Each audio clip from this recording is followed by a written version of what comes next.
Assalamualaikum warahmatullahi wabarakatuh. Kembali ke Teropong Wak Lebay. Awas, perangkap iblis.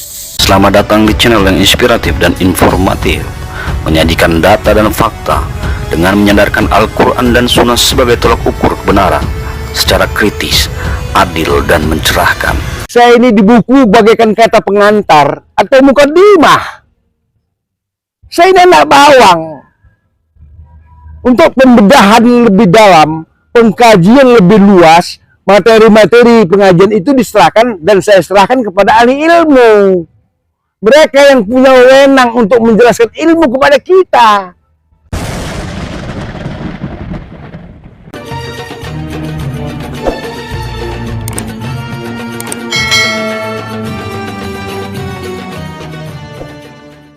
Alhamdulillahirabbil alamin.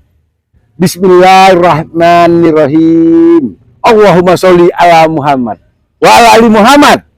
Alhamdulillah kita ketemu lagi di keluarga besar Teropong Wak Lebay. Bagaimana keadaan kalian saudaraku seiman Islam? Insya Allah dalam perlindungan karunia Allah tabaraka wa ta'ala. Ya, kita terus belajar dan belajar. Iqra, membaca. Di video terdahulu kita ketahui sama-sama bagaimana tentang surga yang dipagari oleh hal-hal yang tak enak oleh hawa nafsu. Begitu juga tentang neraka, hal-hal yang enak menurut hawa nafsu. Semua itu harus dengan ilmu pengetahuan. Insya Allah masalah akhirat, masalah krusial, masalah penting. Mari kita sibuk dengan urusan akhirat. Bukan berarti kita melupakan urusan dunia. Mari, biarkanlah mereka sibuk dengan dunianya, sibuk dengan harta kekayaannya, sibuk dengan jabatan kursi mahkotanya. Dan akhirnya mereka mati. Tiba-tiba mati. Tak ada amal dibawa mereka ke liang lahat. Tak ada jadi pengacara mereka, pembela mereka di alam barzah. Saudaraku seiman Islam, ilmu penting. Mari, mulai sekarang ini, episode perdana ini kita bahas tentang ilmu. Bersama ulama poros Nabi, ahli ilmu. Siapa lagi kalau bukan Abdul Hakim bin Amir Abdad. Saya sudah berulang kali mengatakan, kalau dianalogikan, saya ini di buku bagaikan kata pengantar atau mukadimah.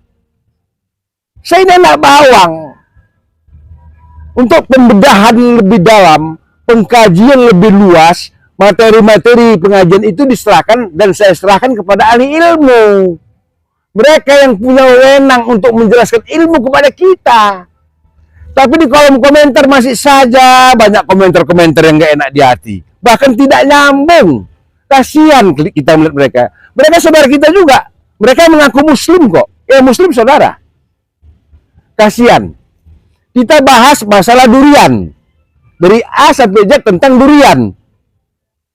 Dia bahas masalah terong. Ya nggak nyambung. Inilah kebanyakan netizen ini. Sayang, kerjanya hanya bisa mencaci maki, menuduh, memfitnah. Saya berharap ini kepada mereka. Kalau Anda tidak suka dengan pengajian salafi, pengajian kitab Al-Quran dan As-Sunnah, diam. Dan komentar, apalagi mencaci maki, itu udah dosa. Jangan Anda kumpulkan dari hari ke hari, dari waktu ke waktu, dosa. Tiba-tiba Anda mati dalam murka Allah. Bukan husnul khotimah, tapi Anda mati dalam keadaan su'ul khotimah. Bertobatlah pada Allah. Kalau nggak suka kalian kepada kami yang ikuti Quran dan Sunnah, bagus diam atau belajar ke guru lain. Kalau kami udah jelas, guru kami ulama-ulama poros Nabi. Yang keluar dari mulutnya tidak lain kitab Al-Quran, As-Sunnah, hadis. Perkataan ulama-ulama poros Nabi juga. Dan saya juga menghimbau melalui acara ini, saya menghimbau kepada seluruh ulama-ulama poros Nabi khususnya. Janganlah Anda buat hak cipta dalam dakwah Anda. Jangan Anda buat copyright agar bisa disebarluaskan ke berbagai penjuru dunia dakwah-dakwah Anda. Salah satu termasuk saya. Saya membantu mensiarkan dakwah Anda. Inilah yang saya bisa berbuat kepada Allah. berbuat kepada agama Allah. Jangan Anda buat copyright. Nanti timbul klaim hak cipta. Saya membantu mensiarkan dakwah Anda melalui teropong Wak Lebay. Resikonya besar. Banyak nggak suka sama dakwah ini. Banyak yang nggak suka sama Quran dan Sunnah. Tapi mereka mengaku Islam. Kenapa mereka tidak suka?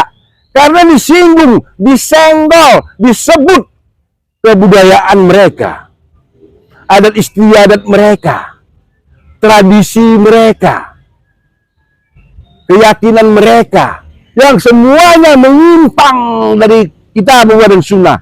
Itu kita sebut, itu kita sampaikan, mereka marah. Itu alasannya. Kalau kita tidak nyampaikan itu, mereka nggak marah. Inilah hebatnya pengajian masa kini. Pengajian sekarang, buka Al-Quran, buka As-Sunnah. Banyak Bulughul Maram, banyak kisah-kisah Riyadhus Shalihin, kumpulan kitab-kitab Sahih, Bukhari, Muslim, banyak kitab-kitab. Ingat, tidak ada pengajian di kolong langit dunia ini yang lebih baik, yang lebih sahih dari pengajian berdasarkan kitabullah Al-Quran dan As-Sunnah Rasulullah SAW, Muhammad bin Abdullah bin Abdul Muthalib bin Hasim bin Abdul Manaf. Nggak ada lagi. Kalau mau selamat sampai ke surganya Allah, hanya satu jalan, jalannya Rasulullah Shallallahu Alaihi Wasallam, yaitu sunnah Rasulullah. Lain dari itu, lebur ke neraka. Mungkin Anda marah kali, mungkin Anda kesal dengar ngomongan saya ini. Silakan, itu hak Anda. Saya hanya menyampaikan kepada saudara seiman saya, kepada kalangan saya yang mencintai Allah Tabaraka wa Ta'ala, yang mencintai Rasulullah Shallallahu Alaihi Wasallam. Kenapa Anda menonton video ini kalau Anda nggak suka? Kenapa Anda marah kepada saya? Saya nggak punya wewenang, saya nggak punya hak membuat suatu hukum. Tapi saya menyampaikan, tugas seorang beriman, tugas seorang muslim menyampaikan apa yang dia tahu tentang Islam. Itu, insya Allah hidup saya berkah. Alhamdulillah, dalam rahmat Allah. Saudaraku seiman Islam, bicara tentang ilmu, kita harus ikuti terus apa itu ilmu menurut Islam, agar kita tidak salah, agar kita tidak membuang waktu di dunia ini. Ilmu penting, ilmu penting. Mari kita dengarkan keterangan yang lebih rinci lagi dari ulama pewaris Nabi Abdul Hakim bin Amir Abdad bicara tentang ilmu. Ayo kita dengarkan. Dalam membahas tentang ilmu, masuk ke dalam sabda Nabi yang mulia alaihi salatu wassalam,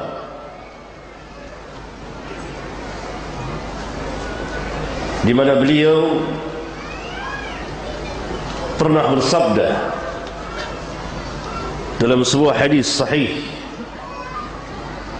yang dikeluarkan oleh Imam Muslim,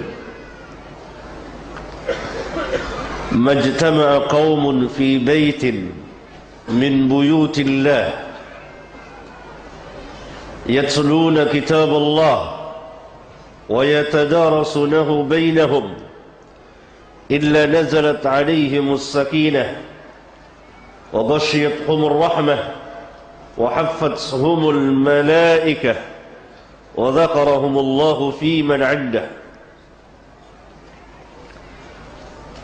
Tidak berkumpul satu kaum di satu rumah dari rumah-rumah Allah, yang dimaksud adalah al-masjid, melainkan turun kepada mereka as-sakinah, dan mereka diliputi oleh rahmah, dan mereka dikelilingi oleh para malaikat, dan Allah menyebut mereka di hadapan makhluk yang ada di sisinya. Sungguh hadis yang sangat besar sekali, yang menggemarkan dan menganjurkan kepada kita untuk menuntut ilmu syar'i, khususnya di rumah-rumah Allah, al-masajid, dan menjelaskan kepada kita keutamaan dan kebesaran menuntut ilmu din, ilmu syar'i.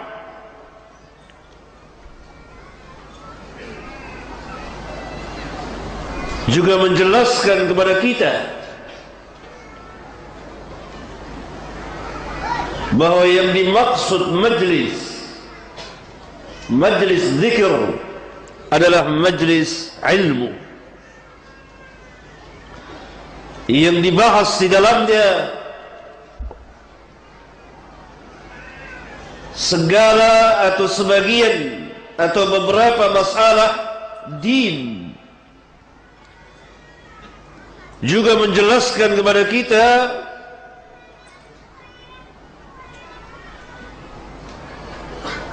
bahwa ilmu din diambil dari kitab Allah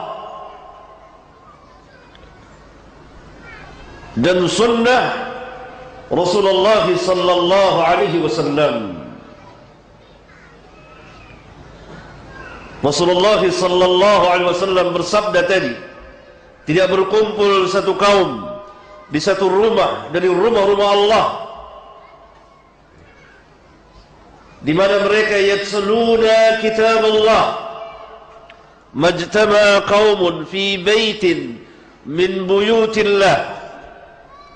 Tidak berkumpul satu kaum di satu rumah dari rumah-rumah Allah di mana mereka yatsluna kitab Allah, membaca kitab Allah, wa yatadarasunahu bainahum, dan mereka mendirasahkannya, mempelajarinya, menunjukkan kepada kita bahawa ilmu syar'i diambil dari kitab Allah. Dan kitab Allah tidak berdiri sendiri, ada yang menjelaskannya, yaitu sunnah Nabi yang mulia alaihi salatu wassalam. Inilah majlis ilmu. Majlis ilmu yang di dalamnya dibacakan ayat-ayat Allah, dibacakan hadis-hadis Rasulullah alaihi salatu wassalam, dan berjalan di atas pemahaman yang benar sesuai dengan apa yang telah ditunjuki oleh Rasulullah sallallahu alaihi wasallam, yang telah ditetapkan oleh beliau.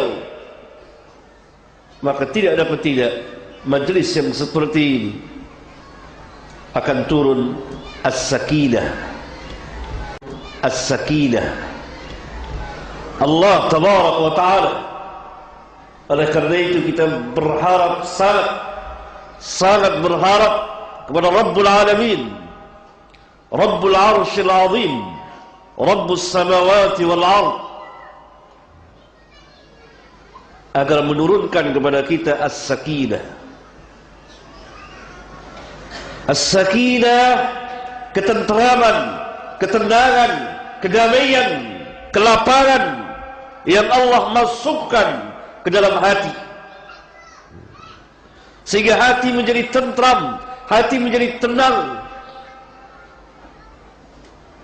dan akan merasakan kelezatan dan kenikmatan ilmu.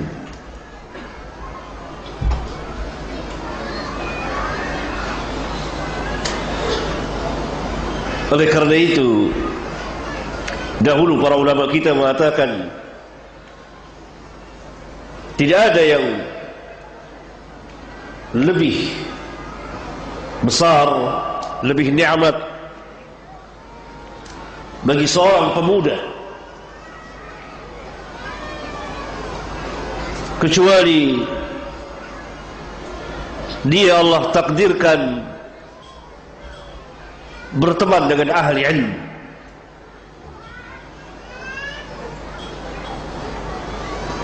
merupakan nikmat yang sangat besar bagi seorang pemuda apabila dia bisa berteman dengan ahli ilmu. Karena ahli ilmu nanti akan membimbing dan mengarahkan dan mengajarkan, memerintah dan melarang dan seterusnya, sehingga luruslah jalan hidupnya. Ilmu merupakan kelezatan dan kenikmatan.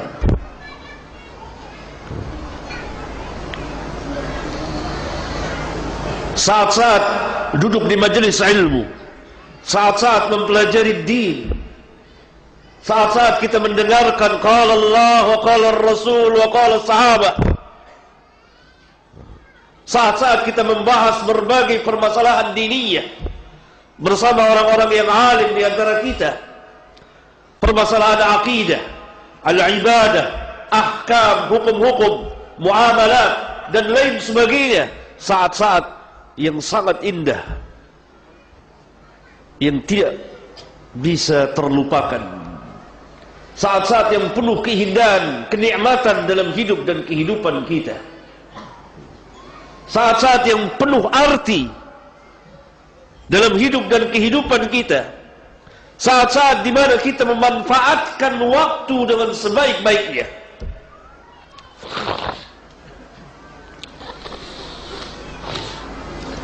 Sehingga kita merasakan ketenangan dan ketentraman dengan ilmu din, asalkan dituntut, dicari dengan cara-cara yang benar, memenuhi adab-adab ilmiah,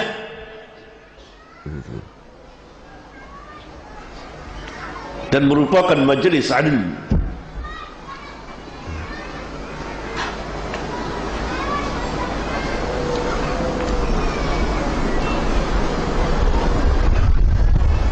Dahulu saya pernah membaca riwayat tentang bagaimana pemuda-pemuda khususnya menuntut ilmu pada zaman dahulu.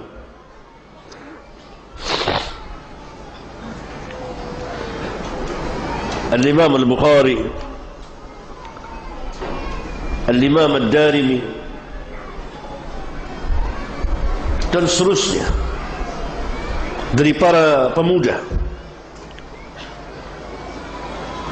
duduk di majlis Al-Imam Ahlus Sunnah wal Jamaah, Al-Imam Ahmad bin Muhammad bin Hanbal rahmatullahi alaihi rahmatan wasi'atan.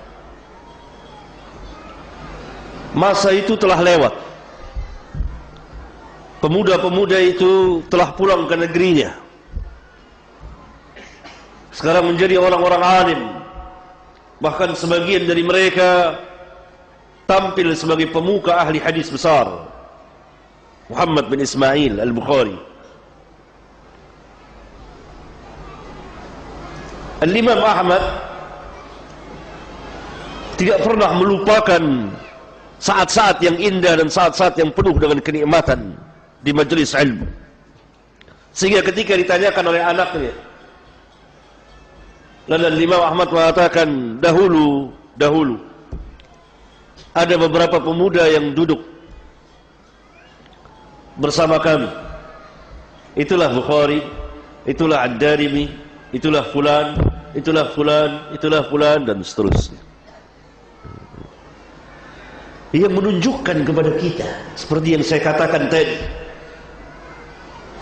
bahwa duduk di majelis ilmu adalah saat-saat yang paling indah, paling manis di dalam hidup dan kehidupan kita, di mana kita mendengar qala Allah wa qala Rasul wa qala sahabat,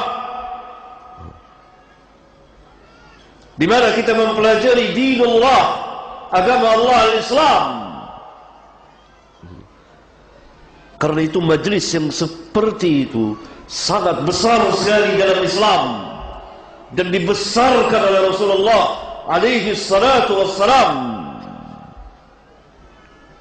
Sehingga beliau mengatakan tadi, tidak berkumpul satu kaum di satu rumah dari rumah-rumah Allah, mereka membaca kitab Allah dan mempelajarinya, mendirasahkannya,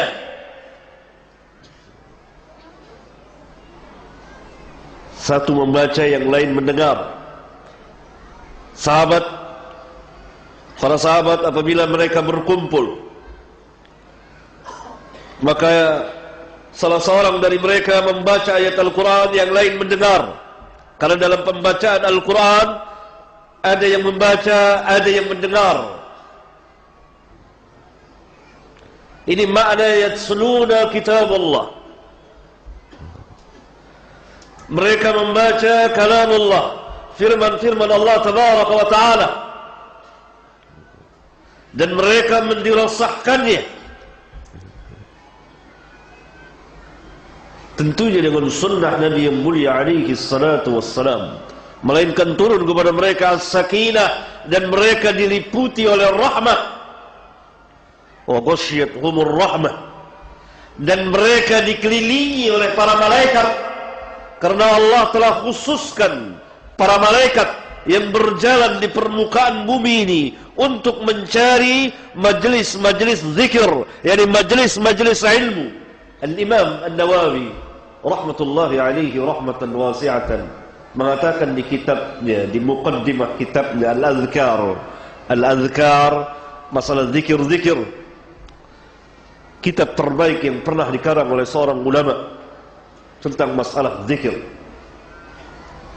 Ulama-ulama yang setelahnya selalu mengambil dari kitab Al-Adhkar An-Nawawi. Di muqaddimahnya beliau mengatakan apa yang dimaksud dengan majlis zikir. Majlis zikir adalah majlis ilmu yang di dalamnya membahas tentang masalah-masalah seperti jual beli, masalah pernikahan, dan lain-lain permasalahan ad-din. Maka Allah subhanahu wa ta'ala khususkan sekelompok malaikat yang berjalan di muka bumi untuk mencari majlis-majlis zikir yang seperti ini.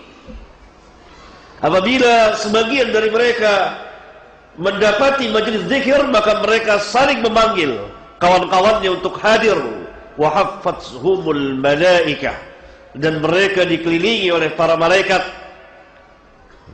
Tidak cukup sampai di situ, tingkat yang tertinggi lagi, yang lebih besar lagi dari sakinah, dari rahmat, dari dikelilingi oleh malaikat, Rabbul Azza wa Jal menyebut mereka, membanggakan mereka di hadapan makhluk yang ada di sisinya, jadi di hadapan para malaikat. Ini yang tertinggi. Dimulai dari sakinah, dimulai kemudian rahmat, kedua, kemudian yang ketiga dikelilingi oleh para malaikat, kemudian yang tertinggi dari semuanya adalah wa dzakarahumullahu fi man 'indah. Allah menyebut tinggi dari semuanya adalah wa dzakarahumullahu fi man 'indah. Allah menyebut mereka di hadapan makhluk yang ada di sisinya. Inilah majlis al-ilm, khususnya apabila ditegakkan di rumah-rumah Allah, al-masajid. Oleh karena itu kita berharap dan memohon kepada Rabbul Alamin agar Allah subhanahu wa ta'ala memberikan keutamaan yang tersebut dalam sabda Nabi yang mulia alaihi salatu wassalam, keutamaan yang demikian besar kepada kita yang hadir pada hari ini. Allahumma amin. Jelas, lugas, mudah dipahami, nggak berbelit-belit, nggak pusing kepala. Itulah Al-Quran, itulah As-Sunnah, itulah ulama Bos Nabi bin Abdul Hakim bin Amir Abdad. Insya Allah di lain waktu nanti kita bahas tentang ilmu yang disampaikan oleh ulama Bos Nabi Abdul Qadir Jawas, Firanda, Abu Raihan, Usama, Abu Usama, SC, banyak lagi. Insya Allah satu persatu kita bongkar. pentingnya ilmu. Ikuti ya, kelanjutan dari cerita ini. Ikuti, biar kita lebih paham tentang ilmu dalam Islam. Nggak perlu ke guru yang lain yang nggak jelas, yang berhayal, berhalusinasi. Banyak itu majelis-majelis pengajian aneh-aneh yang diajar kepada muridnya. Ini baru benar pengajian sunnah. Quran, hadis. Quran, hadis. Perkataan sahabat, perkataan para imam mazhab, ya imam mazhab ulama poros Nabi. Imam Maliki, Imam Hanafi, Imam Hambali, Imam Syafi'i, Imam Ahmad. Imam Ahmad itu semua itu poros Nabi. Insya Allah kita ikuti terus. Gunakan, luangkan waktu kita untuk mempelajari ilmu. Insya Allah dalam episode berikutnya tetap membahas masalah ilmu sampai tuntas. Kita ikuti lanjutannya. Wassalamualaikum warahmatullahi wabarakatuh. Alhamdulillahi Rabbil Alamin.